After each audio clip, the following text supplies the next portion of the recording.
You know, some marriages don't end with divorce. They end long before anyone signs the papers. Long before lawyers get involved. Long before either person admits something is broken.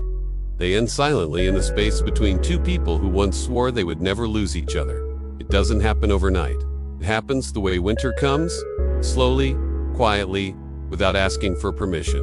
One day, the warmth just isn't there anymore. Two people who once held each other so tightly now move around each other like polite strangers. They still share a home, a bed, a life, but emotionally, they live on opposite sides of an invisible wall. Neither of them knows how to break. And the harsh truth is this: most marriages don't collapse because of explosive fights. They collapse because of emotional neglect, the kind that feels so small, so harmless, that you barely notice it, until the damage is irreversible. This is the story of Ethan and Maya, the story of human nature, psychology, unspoken needs, and the reality of love that is no longer tended to. And maybe, somewhere in their story, you will see a reflection of your own. When Ethan and Maya first fell in love, everything felt easy.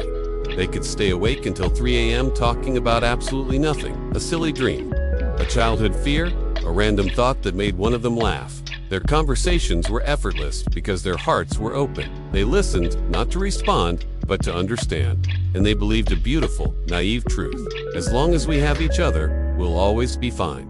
But time has a strange way of testing people.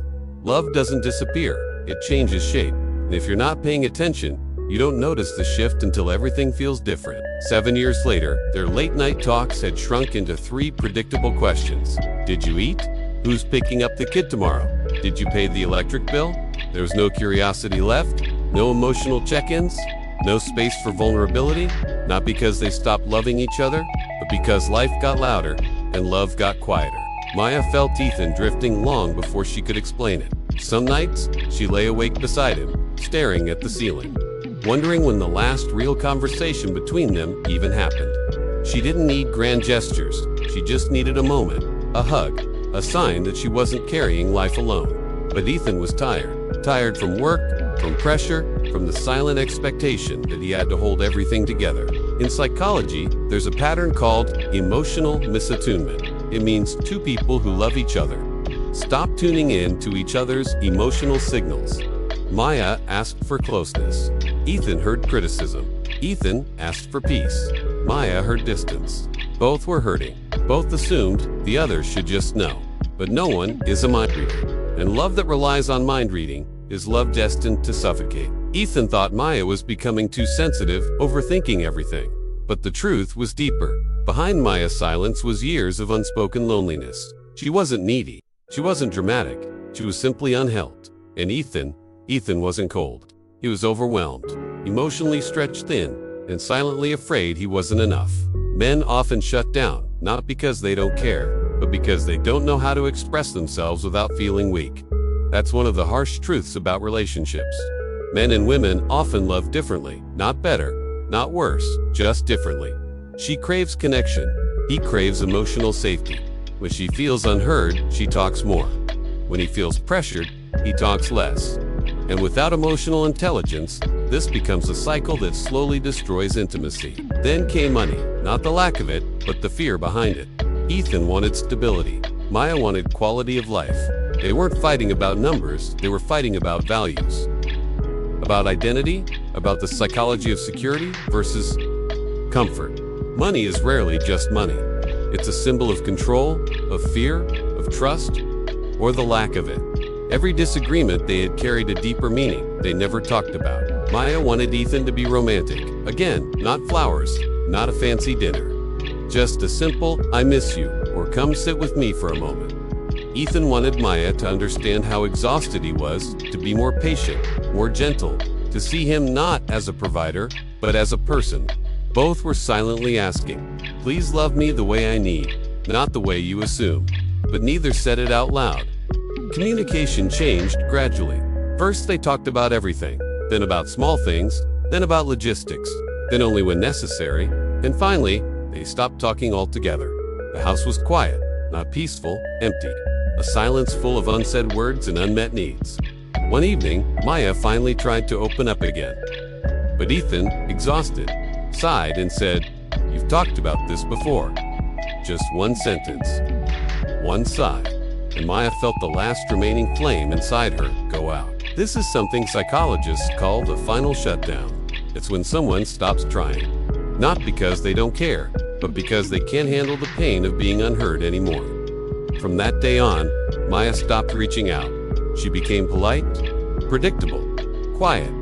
Ethan assumed things were fine, because from the outside, nothing seemed wrong. But emotionally, he had closed the only door connecting them. And then there were the wounds, the small, untreated hurts that slowly became scars.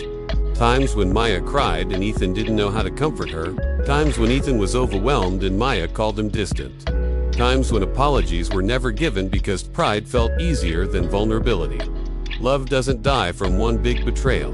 It dies from 1,000 small cuts. Their first year, they talked about dreams. By year 3, they talked about responsibilities.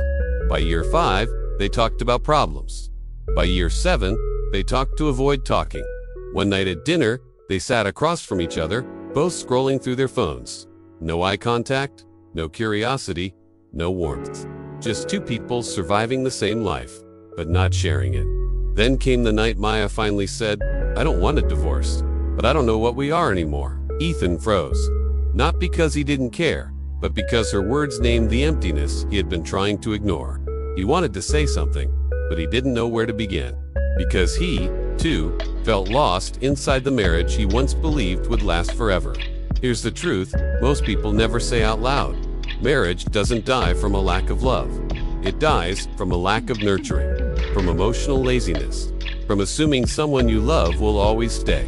Even when you stop showing them why they should. People change every year. Their needs shift, their fears evolve, their hearts grow in new directions. If you never ask your partner, "What do you need from me now?" you end up loving a version of them that no longer exists.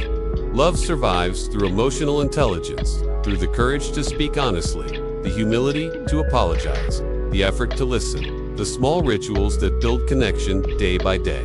Love doesn't disappear, it simply changes shape when no one takes care of it. So tonight, look at the person beside you, not as who they were, but as who they are now, and ask yourself, what do they need that I've forgotten to notice? If you want to understand human psychology, emotional intelligence, and the hidden dynamics that make relationships thrive or collapse, follow us, and in the description below, you'll find a book that helps couples navigate two of the most difficult forces in any partnership, money and love. Money and love, making it work together. If you truly care about your relationship emotionally and financially, this might be the book that changes the way you love.